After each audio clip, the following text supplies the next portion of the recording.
Estamos de vuelta aquí en Combinación Clave desde el Hotel Sheraton Santiago, piso 21, ni les cuento la vista, pero la pueden ver por streaming si es que acaso la están mirando.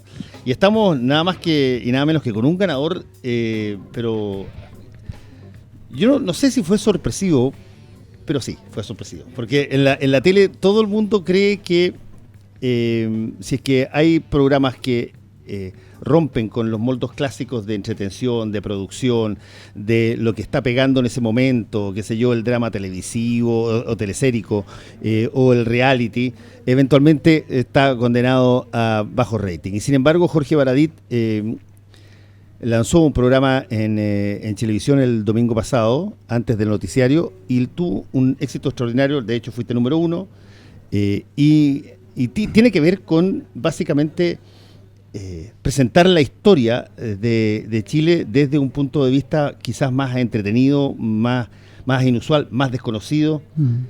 Gracias por estar acá, Jorge Baradit. No, encantado. Además muchas gracias. Por hacer que muchos en mi canal estén sonriendo en los pasillos. Sí. No, prensa me llamó también fascinado. Fue el después. Desde un Santiago maravilloso aquí, el piso no sé cuánto. 21. 21.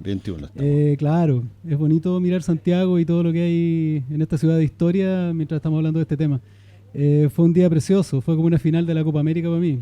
Porque yo escribo libros y los libros tienen un pasar lento, ¿no? Uno los lanza y con el tiempo uno va viendo si hay repercusión o no, si esta cosa le va bien, pero acá no, acá es plantarse en un escenario a que te tiren piedra o tomate o que te aplaudan en tiempo real. Y la experiencia es alucinante. Y bueno, y hubo un poquito de ambas cosas, mucho más para los aplausos, pero también como presentaste tú una parte de Arturo Prat, que era tu primer sí, claro. secreto, una parte de Arturo Prat que era mayormente desconocido, salvo por quienes habían leído tu libro sí. Al respecto, una persona, qué sé yo, culto del espiritismo, que no tenía esta postura de héroe con armadura permanente las 24 horas. Exacto. Bueno, ha habido una serie de críticas, pero cuéntame cómo sentiste tú y por qué escogiste a Arturo Prat como el primero. Porque es mi personaje de la historia chilena preferido, así de simple. Arturo Prat, a diferencia de lo que pensaron muchas personas en redes sociales o detractores, que hablaron de denostar a Prat o que yo estaba intentando destruir la figura del comandante, es todo lo contrario. Yo soy un admirador de Prat desde más o menos la infancia y siempre me llamó la atención, desde, más o menos chico tuve acceso a información más amplia. Yo soy de Valparaíso y ahí hay gente muy interesada en la historia local y tuve acceso a información un poquitito más amplia y siempre me daba un poco de rabia ver que se celebraba un tipo que al parecer su único mérito había sido saltar el abordaje y matarse por la pacha, ¿no? Que en el fondo había hecho un gesto, incluso algunos criticándolo de suicida, ¿no? Y dejando de lado una cantidad de dimensiones mucho más amplias que solo esa.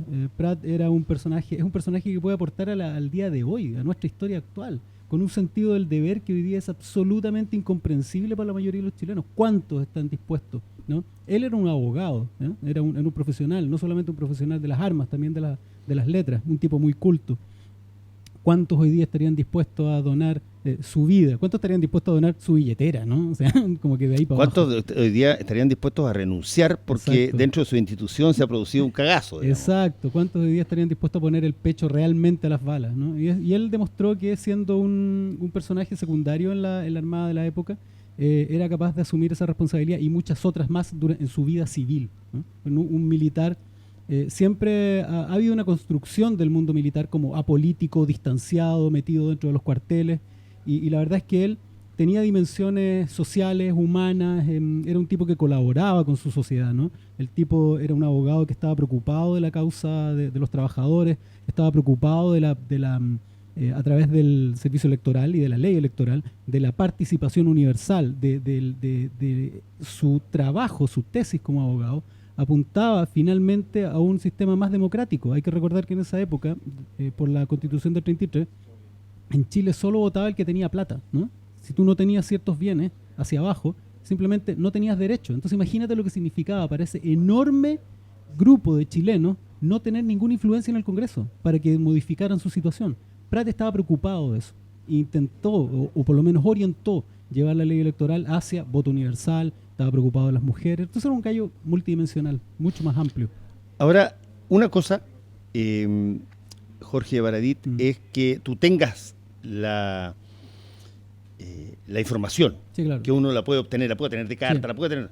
Sí. Y otra cosa es, perdona, y esa es una cosa, Claro. La otra es que tú la plasmes en tus libros, Exacto. en texto. Exacto. Pero cuando tú te vas a un formato de televisión, lo que manda es la imagen y el audio. Sí. Y tienes que intentar conseguir además esas variables ahí Sí. y plasmarla en un formato que es totalmente distinto y para lo cual en esa época no había grandes Claro. recursos. ¿Cómo lo lograste Mira, yo siempre solucionar cuento, ese problema? Yo tengo que ser un poco autorreferente o medio autobiográfico. Yo entré a estudiar arquitectura y mi educación en arquitectura y diseño siempre fue orientada hacia lo audiovisual, hacia lo visual.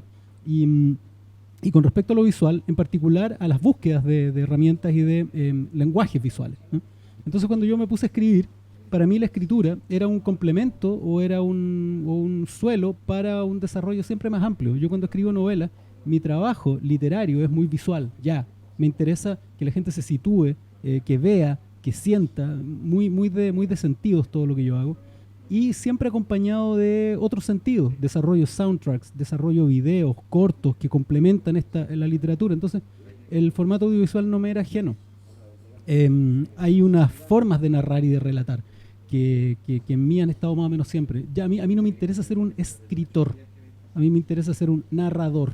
Y cuando uno es un narrador, todas las plataformas le sirven. Entonces lo audiovisual para mí era un camino natural. Pero mira, yo me acuerdo, y está disponible en el History Channel, una historia de la Guerra Civil de Estados Unidos, sí, claro, que es entera, sí, entera con fotografías en movimiento. Por supuesto. Solamente, y no te aburres un minuto, No, pues. porque el texto es muy bueno y visualmente te tratan de... Tú no te das cuenta que incluso son fotografías a veces. En el caso del programa que tú tienes en Chilevisión, tú tienes que buscar elementos que te permitan poner la información sobre una plataforma audiovisual, Sí. Que es otra búsqueda. Sí, yo ahí tengo, bueno, acá en Chile siempre o todo regularmente es bien precario, ¿no? Uno siempre tiene que estar con el alambrito amarrando, con menos recursos, con menos personas, por algún misterio. Siempre terminas con equipos reducidos. Si debería ser con 10, lo tienes que hacer con 4. Hay un misterio muy extraño detrás de eso. Y nosotros lo hemos tratado de resolver de 3 maneras. Utilizando archivos de época, puestos en motion graphics, que son estas cosas que entran y salen y aparecen diapos y letras, y que es con la cultura audiovisual de hoy, ¿no? También a través de recreaciones, pero como son caras, recurrimos a los cómics, ¿no? Y a las ilustraciones, que pueden darle un grado de dramatismo incluso mayor. Yo siento, por ejemplo, que en el capítulo de Pratt, la secuencia de la muerte de Pratt quedó extraordinariamente dramática y está hecha con cómics, ¿no? Y también estamos utilizando algo que es más antiguo que el hilo negro, Fernando, que es la narración oral. La narración oral nace en las tribus cuando éramos unos monos alrededor de una fogata, y ahí el anciano le contaba a los niños toda la noche historias sobre las batallas con los vecinos, con ese mastodonte que apareció y intentó matar a todo el mundo, y el tipo utilizaba lenguaje y levantaba los brazos y utilizaba la noche y un montón de recursos. La narración oral es un arte. Están los cuentacuentos, están los narradores orales campesinos, y entonces tratamos de ocupar ese dramatismo que también viene de la radio, ¿no? Esta idea del radioteatro de tener que cautivar solo con la voz, ¿eh? Estamos tratando de reunir todos esos elementos que son de bajo costo para producir un trabajo de alto impacto. ¿Cuántos personajes vas a tener? Esto, claro, por haber sido Pratt el primero, se produce quizás la noción de que esto se trata de héroes, ¿no? De personajes. Y la verdad es que hay de todo. Vamos a tener hechos desconocidos, vamos a tener eventos, vamos a tener eventos desconocidos, vamos a tener personajes, situaciones. Vamos a hablar de la independencia, por ejemplo. Pero también vamos a hablar de Cybersyn, la famosa Internet de Allende, ¿no? Entonces es bien matizado esto. O sea, sigue de alguna manera la línea de alguna de tus libros. Eso. Sin duda, esto es el libro llevado a la pantalla. No hay, Y A ver, lo haces coincidir con fechas, porque el 21 de mayo estaba Claro. cerca del programa de Prat, en fin. Ya, pero me voy a echar al agua, entonces. No te voy a echar al agua, no te voy a echar al agua. pero Me digámosle. me diste un secreto Claro. y lo voy a cumplir. No, pero demos el regalito. Claro, tampoco es tanto, pero es bonito.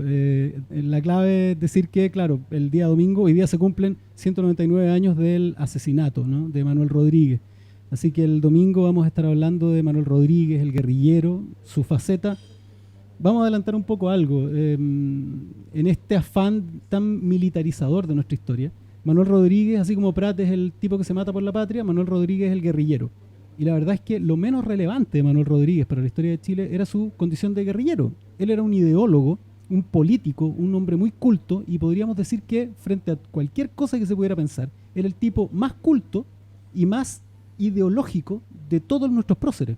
Los otros, Carrera había peleado en España, O'Higgins era un tipo que era más o menos rústico en política, ¿no? Pero Rodríguez era el tipo más integral, era un gallo que no solo había estudiado leyes, tenía una base, pensaba en federalismo, pensaba en república, dejó muy pocos escritos, pero en las cartas que hay, suda interés por una democracia participativa, con cabildos, participación popular. Es un aspecto de él muy desconocido y que uno entiende cuando lo lee por qué se quiere dejar de lado, ¿no? Porque en el fondo es empoderamiento popular, punto.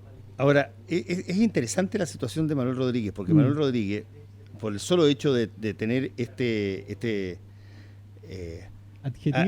Claro, este adjetivo que lo persigue para todas partes, del guerrillero, de ser asesinado en Tiltil, de que llegó durante la dictadura una facción militar fragmentada del Partido Comunista que tomó su nombre.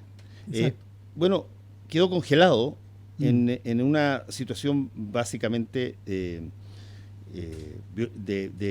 usar la violencia para intentar independizarse. Y el personaje es mucho más que eso. Por supuesto, eso es un poco. Lo que pasa es que hay un proceso que a mí me gusta llamar de procerización. Y la procerización consiste en tomar un personaje muy complejo, cortarle todas las puntas para que quepa en una caricatura pedagógica, ¿no? Entonces, si tú los pones, tienes que Carrera fue el primero en gritar libertad, según Neruda, ¿no? O'Higgins fue el brazo fuerte que ordenó el Estado de Chile. Portales el que inaugura el Estado. Rodríguez es el guerrillero que combate. Y la verdad es que todas esas láminas de Mundicrom, para todos los que se nos va a caer el carnet, reducidos a una frase al pie de la lámina del álbum, son muchísimo más, y en algunos casos incluso se cae en la tergiversación del personaje. Y me encanta hablar, por ejemplo, de Gabriela Mistral. Siempre lo repito, Gabriela Mistral es el personaje clásico de Chile, tergiversado en función de sus, entre comillas, defectos, ¿no? Porque Gabriela Mistral, ¿cómo se nos presenta? Como una viejita que cantaba rondas infantiles, ¿no? Como la poetisa de los niños. Y la señora esta era una tremenda política, era una tremenda defensora de los derechos del explotado, era una tremenda defensora de la naturaleza, de la ecología chilena, hablaba de indigenismo hace 60 años, con unos discursos violentos, o sea, muy rudos sobre la injusticia social, sobre el modelo capitalista. Era una mujer con ideas sobre lo que debía y no debía, feminista, y ni hablar, lesbiana. En Chile la detestaban por cosas tan profundas como que fumaba en público, ¿no? Siendo mujer fumaba en público, se vestía con chaquetones de hombre y era todo un escándalo. Tanto así que a ella le costaba volver a este país. Entonces, esa figura tremenda, social, con unas capas y unos intereses políticos enormes, ¿no? Ha sido reducida, ha sido procerizada y convertida en esta caricatura plana como la poetisa de los niños, ¿no? Ese es un ejemplo como súper claro. Y eso les pasa a todos. Me recuerda unas discusiones que teníamos en mi colegio. Yo estaba en el colegio San Ignacio de Alonso Valle, el verdadero, y teníamos de repente discusiones. Nosotros teníamos todos una hora de estudio, que era la primera hora, de 8 a 9 de la mañana, donde nosotros poníamos los temas y el profesor solamente guiaba la cosa. Era muy entretenido, cosa que no sé si que se seguirá haciendo. Y cada cierto tiempo salía el tema del Padre Hurtado. Claro. Y el Padre Hurtado no estaba todavía tan maqueteado como ahora. Exacto. Todavía estaba muy presente la presencia en la cosa social, su situación con ir a recoger las personas pobres en el río, los grafitis en contra de él que se colocaban en el colegio, y por lo tanto había un poco más de intercambio. Pero si tú ves, después de que es declarado santo, y tienes que preguntar lo mismo del padre Hurtado, ya se reduce todo básicamente a su, qué sé yo, santidad. Se desconocen muchas de las cosas que hizo, sus textos no se leen, en fin. Yo una vez en televisión hice el ejercicio. Pregunté a la gente, ¿quién escribió esto? Y leí un texto que habla de sindicalización, poder obrero, explotación de los ricos. Y me dijeron, oye, ¿qué comunista escribió eso? No, lo escribió el padre Hurtado, para que tú sepas que la lucha por la lucha y la pelea diaria por la dignidad, porque eso es, la dignidad laboral, la dignidad de la gente en Chile, no es patrimonio de un partido político ni de un grupo en particular, ni siquiera de una visión ideológica. Entonces empezar a entender cómo se producen estas caricaturas, ¿no? De que si tú levantas la voz por los pobres, de inmediato eres un comunista marxista desgraciado. No, hay gente que no tenía nada que ver con ese grupo que también está preocupado, porque la dignidad del pueblo de Chile no tiene color, está ahí y es una mancha. Y el padre Hurtado era un tremendo luchador también en ese sentido, ¿no? Tú vas a tocar personajes en tu programa de televisión que están bien separados en términos de fecha, sí, ¿no? Porque sí. vas a tocar, por ejemplo, todo lo que fue el proyecto tecnológico previo a la Internet que trajo Fernando Flores para instalarle al gobierno de la Unidad Popular. Exacto. Y vas a hablar de Manuel Rodríguez. Por supuesto. Por lo tanto, los programas que son más cercanos acá, tú vas a disponer de muchos más recursos, por lo menos audiovisuales, ¿te parece? Por supuesto. ¿Y esos están? Sí, ¿o no están? Están. No es fácil, ¿eh? ¿Cómo llegas a ello? Es investigación, como todo. El libro Historia Secreta de Chile o el programa Chile Secreto son productos de investigación, además de contactar gente que puede o que tiene acceso a esa información. Una de las críticas que se le hizo al libro Historia Secreta de Chile fue que, oye, primero, una estupidez. Este libro no tiene citas, notas al margen, al pie, marcas, números. Viejo, es un libro de divulgación, no es una herramienta académica. Pero entonces, ¿y la bibliografía? Compadre, en la página 200 está toda la bibliografía, 5 páginas de bibliografía, tiene apoyo. Pero de todas maneras se me criticaba por no ser historiador, a pesar de que yo lo declaro. Esa ha sido la más heavy. Claro, a pesar de que yo lo declaro y digo que lo enfrento a través de la narrativa, pero apoyado en historiadores, ¿no? Entonces, ahora, en Chile Secreto, llevamos historiadores, llevamos investigadores de la historia. Hay premios nacionales que están entrevistados, pero aún así se critica, ¿no? O sea, el punto es que molesta, parece, alguno de los contenidos. Nosotros recurrimos a fuentes primarias, recurrimos a hemerotecas, a libros, a entrevistados, a testigos, si los hay, y por supuesto a gente autorizada. En el capítulo de Prat habló Gabriel Salazar, Premio Nacional de Historia, y como no nos interesa hacer historia desde Santiago, si teníamos que hablar de Prat y de Iquique, fuimos a Iquique y hablamos con historiadores locales, con un historiador de la Universidad Arturo Prat, con un investigador local, un sociólogo, porque nos interesa también darle voz no solo al Premio Nacional de Historia, sino también al historiador local y también al investigador local, al tipo que recoge leyendas, tradiciones, es un espectro amplio, no solo académico de esto. Me parece a mí casi inevitable que exista esta primera temporada de Chile Secreto. ¿Te va bien? ¿Por qué no tener un Sudamérica Secreta? Sí, pues. Pero por supuesto. ¿Por qué no tener, qué sé yo, una América secreta? Claro. No un mundo secreto. Fernando Paulsen, vidente como Prat, lo estuvimos conversando ayer. Y es casi obvio, mira, América Latina, a diferencia de otros continentes, tiene muchos procesos comunes. Nos une el proceso de conquista, que dura con fuerza, unido, no sé, 200, 300, 400 años, ¿no? Después nos unen también el dominio del imperio durante la colonia. También nos une los procesos de independencia. Los próceres de Venezuela son casi los mismos que los de Perú, casi los mismos de Argentina, Simón Bolívar, Artigas, O'Higgins de alguna manera, San Martín, son nombres americanos. Entonces ese proceso también es muy, muy latinoamericano, nos une. Y también, sin duda, el gran paño histórico entre los 60 y los 80 de la Guerra Fría, que nos une a través de movimientos armados de liberación y dictaduras militares, ¿no? Operación Cóndor es un fenómeno que es latinoamericano. Las colaboraciones entre las dictaduras y los muertos son los muertos de todos, ¿no? Durante ese periodo. Así que sí, si no una temporada Latinoamérica, América Secreta, al menos es inevitable capítulos que hablan al respecto. Y se tiene contemplado, Jorge Baradit, el disponer de la temporada completa en formato que tú te lo puedas llevar, en DVD, no tengo idea. Queremos hacer eso porque hay... O ponerlo o subirlo en algún lugar. Por supuesto, hoy día están, los capítulos se van subiendo eso fue un requerimiento, que esto no se acaparara, sino que se distribuyera, el programa se emite y al otro día está disponible. Y me llegan mensajes toda la semana. Oye, lo estuvimos viendo con mis alumnos de tercero medio, lo estuvimos viendo con mis alumnos de cuarto medio.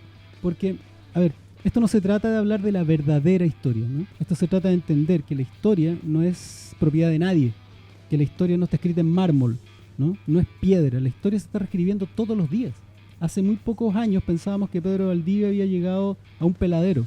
Hace 30 años descubrimos que parece que algo más había. Hoy día sabemos que había un asentamiento inca, habían dignatarios incas, había población heterogénea, muy, muy multicultural, habían grandes plantíos y esto era en realidad casi un pueblo inca. ¿Te fijas? Entonces ahí entra como el chiste de Lelutier. Cuando dicen Pedro Valdivia fundó Santiago en medio de Santiago, ¿te fijas?